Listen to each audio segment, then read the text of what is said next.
जय गुरुजी संगत जी। कैसे हैं आप सभी लोग। बहुत बहुत स्वागत है आपका मेरे चैनल गुरुजी पा ब्लेसिंग्स में। तो आज का सत्संग स्टार्ट करने से पहले मंत्र जाप कर लेते हैं प्यारी संगत जी। ओम नमः शिवाय, शिवजी सदा सहाय।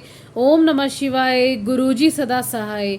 ओम नमः शिवाय, शिवजी सदा सहाय। ओम नमः शिवाय, गुरुजी सदा सहाय। जय गुरुजी, हर पल शुक्राना गुरुजी, हर पल शुक्राना।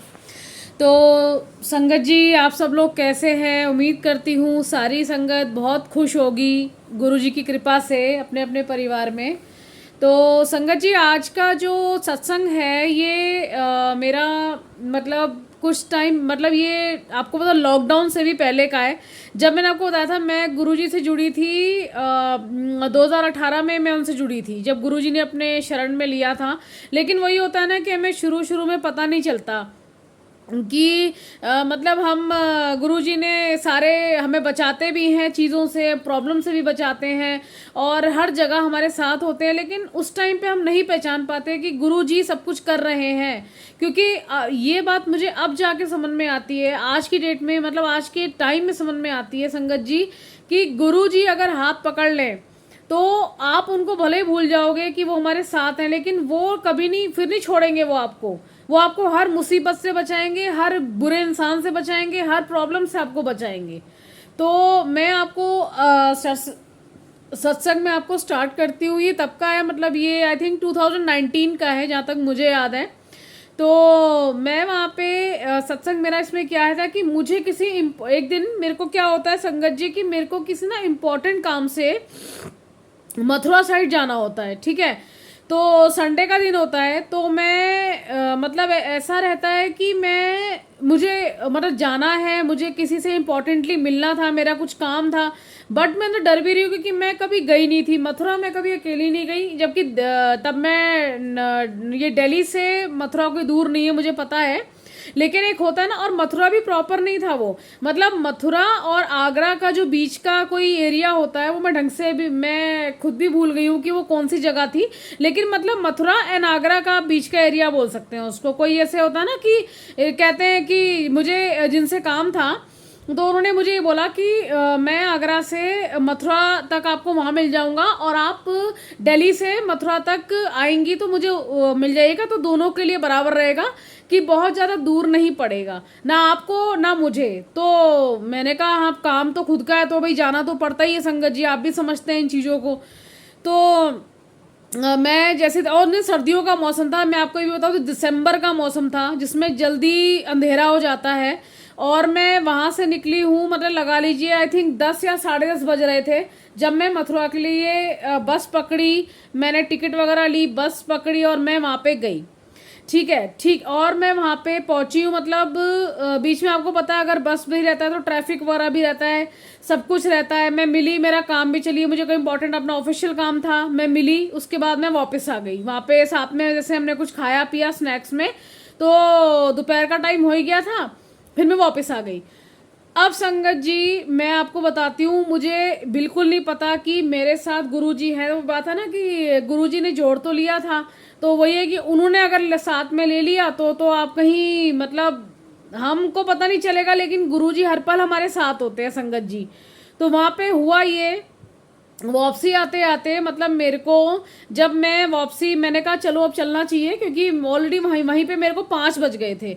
और जो बस का हम वेट कर रहे थे ना, उस टाइम पे मेरी कोई बुकिंग भी नहीं थी। जैसा होता है ना कि पहले से हम बुक कर लेते हैं, वॉल्वो भी नहीं थी संगत जी। मैं आपको ये बता दूं कि वो नॉर्मल बस होती है ना, जो रोडवेज की बसेज होती हैं।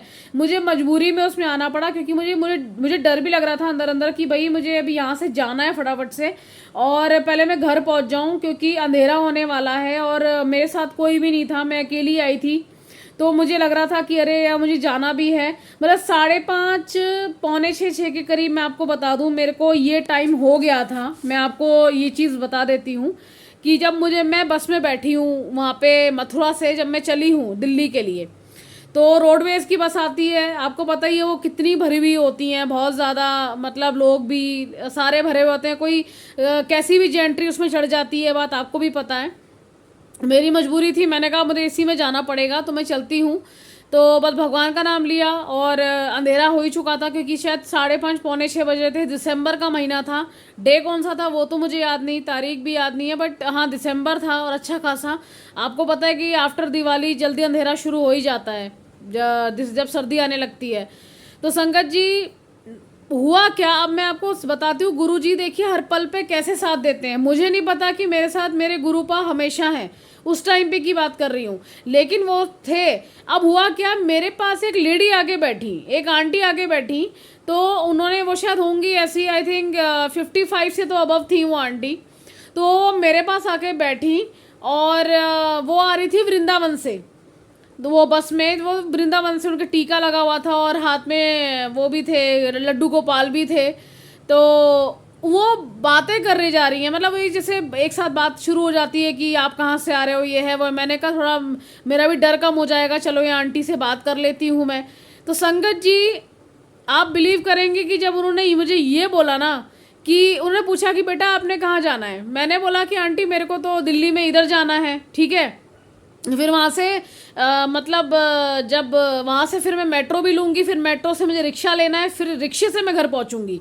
तो ऐसा करते करते जब मैंने उनको ये बताया कि मैं बस से उतरूँगी, फिर रिक्शा वहाँ से मेट्रो लूँगी आंटी, फिर मैंने रिक्शा भी लेना है, तो आप मानेंगे वो उसी जगह जा रही थी जिस जगह संगत जी मुझे जाना, जहाँ मैं रहती हूँ, जहाँ पे सॉरी मैं रहती थी पहले, वो उनको उसी जगह जाना था।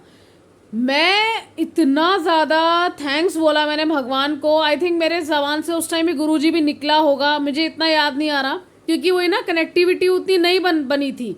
मैं गुरुजी को उतना नहीं, जितना आज हम ज़बान पे हर पल गुरुजी रहता है, उस टाइम पे इतना नहीं था मेरे ज़बान पे। लेकिन मैं इतना कह देती हूँ आपको कि कहीं ना कहीं मुझे महसूस हो रहा था। मैंने कहा थैंक यू सो मच भगवान कि आपने, मैं आपकी बेटी डर रही थी अंदर से अंदर, और मैं लिटरली इस चीज़ से इतनी हैरान भी थी और खुश भी थी। मैंने कहा thank you so much God, thank you so much भगवान जी, आपने मेरे लिए एक ऐसा इंतज़ाम कर दिया कि एक मतलब एक लेडी, एक ओल्ड लेडी, मतलब बहुत ज़्यादा मेरी 55 ईयर्स की वो रही होंगी उस टाइम पे। तो वो उन्होंने मेरे को बोला कि अच्छा बेटा वहाँ रहते हो, मैं तो उसके आगे की गली में रहती हूँ जहाँ आप रहते हो। मैंने कहा अंदर, मैंने कहा सच में aunty thank you so much, चलिए आपका मेरा साथ हो जाएगा, रात भी होने वाली है। क्योंकि मुझे पहुँचते पहुँचते संगत जी मैं आपको सच बताऊँ, मुझे उस दिन बज गए थे 10:30 पौने 11 बज गए थे रात के। क्योंकि आप खुद समझ सकते हैं, अगर मैं गई हूँ उसके बाद फिर मैंने मेट्रो लिया, फिर मैंने वहाँ से रिक्शा लिया और फिर मैं घर पहुँची हूँ। तो मेरे को लिटरली जो है मेरे को जो है बज गए थे 10 पौने 10, मतलब 10:30 पौने 10 मुझे बज गए थे। तो मैं संगत जी इतना ज़्यादा खुश थी, ठीक है, इतना ज़्यादा मैं खुश थी इस चीज़ से।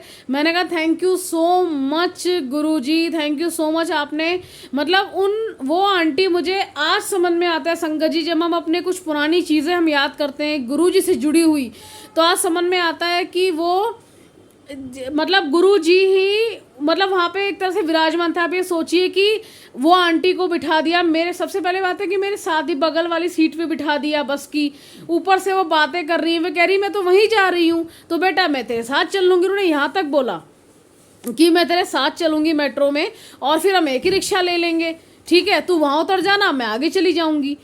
मैंने कहा आंटी आपका बहुत बहुत धन्यवाद, आप मेरे साथ चल रही हैं वहाँ तक, क्योंकि रात का समय भी था तो मुझे भी आपका एक सहारा मिल गया। तो संगत जी ऐसे हैं हमारे गुरुजी। अब आप खुद ही समझ सकते हैं कि मतलब गुरुजी हर पल किस तरीके से क्या साथ देते हैं, ये आपको भी पता है किस तरीके से गुरुजी ने साथ दिया मेरा। तो ये चीज़ें मेरे को आज समझ में आती है कि आज के टाइम में जब गुरुजी से हम लोग इतना कनेक्ट हो चुके हैं, मैं बहुत ज़्यादा कनेक्ट हो चुकी हूँ, तो अब जो भी चीज़ें मेरे लाइफ में होती हैं या हो रही हैं वो सब उन्हीं की रज़ा से है। और उस टाइम भी वही उन आंटी के रूप में थे मेरे साथ, वो मुझे आज समझ में आता है, जिन्होंने कहा कि मैं तेरे साथ घर के रास्ते तक चल रही हूँ। बस में वो मेरे साथ थी, मेट्रो में थी और पूरे रिक्शे में वो मेरे साथ थी। मुझे बिल्कुल डर नहीं लगा, बस मेरे मतलब था ज़बान पे कि थैंक यू सो मच भगवान जी कि आपने मुझे एक साथी दे दिया जो यहाँ तक उन्होंने मुझे पहुँचा दिया। तो थैंक यू सो मच गुरुजी। अनंतम शुक्राना गुरुजी आपका, जो उस टाइम पे भी मैं आपको पहचान नहीं पाई, लेकिन आपने अपनी बेटी का साथ नहीं छोड़ा। इसके लिए बहुत बहुत बहुत थैंक यू गुरुजी। तो प्यारी संगत जी, आपको मेरा जो आज का सत्संग था ये कैसा लगा? मेरे चैनल का नाम है गुरुजी पा ब्लेसिंग्स। प्लीज़ सब्सक्राइब कर लीजिएगा, लाइक कर दीजिएगा एंड शेयर ज़रूर कीजिएगा कि क्या पता मेरे किसी भी सत्संग से, मेरे किसी भी सत्संग के द्वारा गुरुजी किसी को कुछ मैसेज देना चाहते हो, तो इसलिए आप लाइक भी कर दीजिएगा। और बस यही था कि गुरुजी हर पल साथ हैं। एक बार वो हाथ थाम लेते हैं, वो आपकी ज़िंदगी में जब एंटर लेते हैं तो वो फिर कभी नहीं जाएंगे। चाहे आप भूल जाएंगे लेकिन वो आपको नहीं भूलेंगे। And this is fact. ये वही लोग अच्छे से समझ सकते हैं जो सच में उनसे आत्मा तक से जुड़ चुके हैं, दिल से इमोशनली जुड़ चुके हैं, वे वही समझ सकते हैं। तो आज का सत्संग मैं अब यहीं तक रखती हूँ संगत जी। तो मेरे चैनल का नाम है गुरुजी पा blessings. Please like share and subscribe कर लीजिएगा। तो मंत्र जाप से इसका समापन करते हैं। ओम नमः शिवाय, शिवजी सदा सहाय। ओम नमः शिवाय, गुरुजी सदा सहाय। ओम नमः शिवाय, शिवजी सदा सहाय। ओम नमः शिवाय, गुरुजी सदा सहाय। जय गुरुजी, हर पल शुक्राना शुक्राना शुक्राना गुरुजी, अनंतम शुक्राना।